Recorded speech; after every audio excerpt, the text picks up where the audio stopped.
उसकी गुर्बत से आंखों को ठंडक मिलती है, उसकी फुरकत से आंखों को सोजिश और चमन पैदा होती है। मसल मशहूर है कि प्यासा कुआं के पास जाता है, मगर खुदा जब मेहरबान हो जाता है तो खुद कुआं खींच के आ जाता है।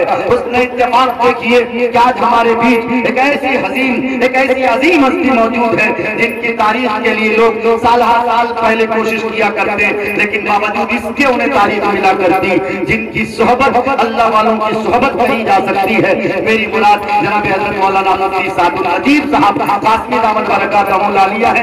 लेकिन इस बीच में एक भाई ने मुझे उकसाया कि मारूफ भाई आप ये न समझे कि मैं चांदी की अंगूठी नहीं दे सकता। अरे चांदी की अंगूठी तो दूर की बात, अगर जान की जरूरत पड़ेगी इस इदारे के लिए तो मैं अपनी जान की बाजी दे दूंगा, जान का नजराना पेश करूंगा, क्योंकि मुझे मालूम है हिंदुस्तान का इतिहास है, हिंदुस्तान की तारीख है कि यही मदरसे दारुल उलूम देवबंद में हिंदुस्तान की इज्जत बचाई थी, तिरंगे का लाज रखा था और बातिल की नजरों से नजरें मिलाकर उनकी फिस्काई ताकतों को मिसमार किया था। यही दारुल उलूम देवबंद की ये कड़ी दारुल उलूम निजामिया तो है, यही मदरसतुस सुफ़ा की कड़ी ये दारुल उलूम निजामिया का है। अल्हम्दुलिल्लाह एक भाई ने और एक अंगूठी दी है, अल्लाह उनके देने को भी बेहद कबूल फरमावे। इंशाअल्लाह मैं दूसरे वक्त में जब आऊंगा तो आपसे और गुफ्तगू करूंगा। मैंने मुफ्ती सादुल नजीब साहब के लिए तमीज़ बांध लिया है, इसके 4 मिसरे पढ़ के मैं उनको दावत देता हूँ कि जिंदगी फानी है, जिंदगी फानी है, सजाने की जरूरत क्या है, हुस्न दुनिया को दिखाने की जरूरत क्या है, ऐसे अमाल करो कि रूह से खुशबू निकले, इत्र कपड़ों पे लगाने की जरूरत क्या है, इत्र कपड़ों पे लगाने की जरूरत क्या है। माइक पर हजरत मौलाना मुफ्ती सादुल नजीब साहब कासमी दामद बरकातहू लालिया।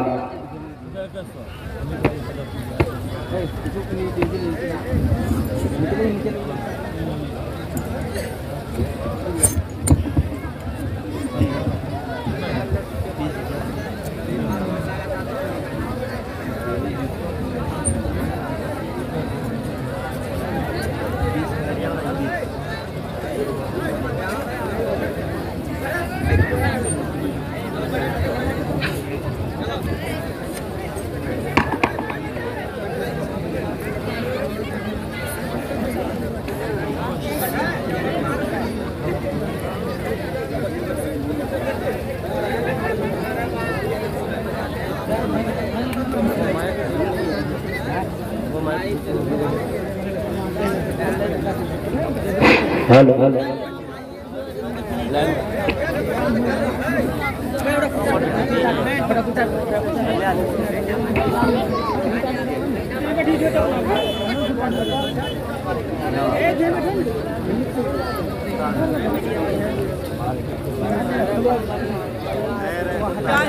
अल्हम्दुलिल्लाह नहमदुहु व नस्तईनुहु व नस्तगफिरुह व नु'मिनु बिही व नतवक्कलु अलैहि व नऊज़ु बिल्लाहि मिन शुरूरि अनफुसिना व मिन सय्यिआति अअमालिना मन यहदिहिल्लाहु फला मुदिल्ल लहु व मन